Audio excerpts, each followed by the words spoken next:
మన పుట్లంపల్లి WA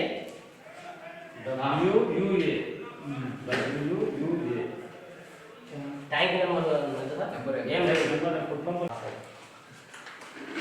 సరే okay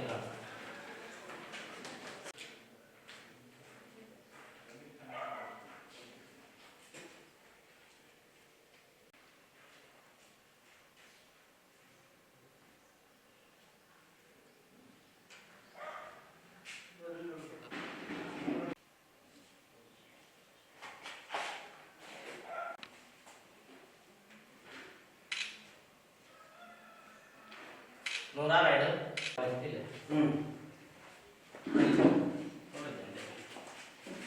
ఈరోజు పుట్లంపల్లె నీటి సంఘాల ఎలక్షన్లు జరగడం జరిగింది. ఈ ఎలక్షన్లో ఏకగ్రీవంగా మన ప్రెసిడెంట్ వినోద్ రెడ్డిని మరియు వైస్ ప్రెసిడెంట్గా రాజారెడ్డిని ఎన్నుకోవడం జరిగింది. మొత్తము 6 మంది టీసీ మెంబర్లు ఉంటారు. ఇక్కడ మిగిలిన 4 మెంబర్లుగా ఉంటారు. వీళ్ళిద్దరూ ఒకరు ప్రెసిడెంట్ ఒకరు వైస్ ప్రెసిడెంట్గా ఉంటారు. ఈ గెలుపుకు పొలిట్ బ్యూరో సభ్యుడు శ్రీనివాసులు రెడ్డి గారు మరియు ఎమ్మెల్యే మాధవిరెడ్డి గారి ఆదేశాల ప్రకారము వారి ఆశీస్సులతో ఈరోజు ఇక్కడ అందరూ ఇక్కడ ఉన్న మిత్రులైతేనేమి గ్రామ ప్రజలైతేనేమి అందరూ కూడా ఆశీస్సులతో ఈరోజు ఏకగ్రీవం చేయడం జరిగింది. ఈ ఏకగ్రీవానికి సహకరించిన ప్రజలందరికీ కూడా మనస్ఫూర్తిగా వాళ్ళకు కృతజ్ఞతలు తెలియజేసుకుంటున్నాము.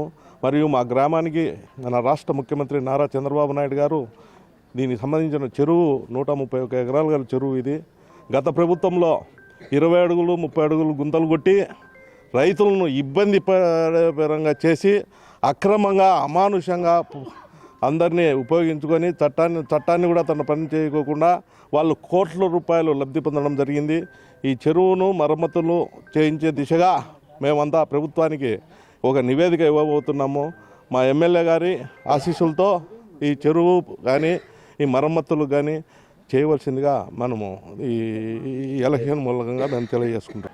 ఇప్పటికే మీకు అర్థమైంటుంది మన చంద్రబాబు నాయుడు గారి ప్రభుత్వంలో ఎంత సానుకూలంగా ఎలక్షన్లు జరిగినాయనేది తెలియజేస్తుంది. గత ప్రభుత్వంలో ఇళ్లలో కూర్చొని ఇనామినేషన్ అందరినీ స్టేషన్లో వేసి ఇనామినేషన్ అయిన కార్యక్రమాలు మీరు ఎన్నో చూస్తున్నారు గత ప్రభుత్వంలో. కానీ ఈరోజు సానుకూలంగా అసలు అవతల వాళ్ళు నామినేషన్ వద్దు ఇది ఈ ప్రభుత్వంలో అనే విధంగా వాళ్ళు మంచి చేస్తారనే తలంపులో అవతల వాళ్ళు కూడా ఎన్నిక సల్లుకునే పరిస్థితి ఈరోజు మనకు కనిపిస్తుంది.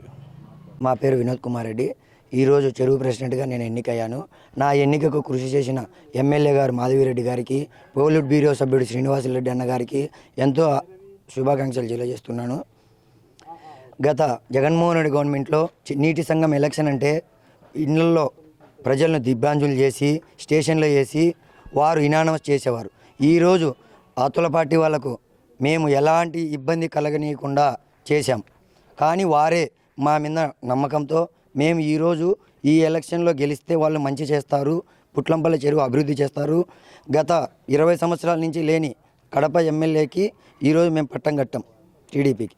కానీ మాకు ఆమె రోడ్డు వేస్తుంది అనే ఉద్దేశంతో పుట్లంపల్లి ప్రజలు నన్ను ఏకగ్రీవం చేశారు.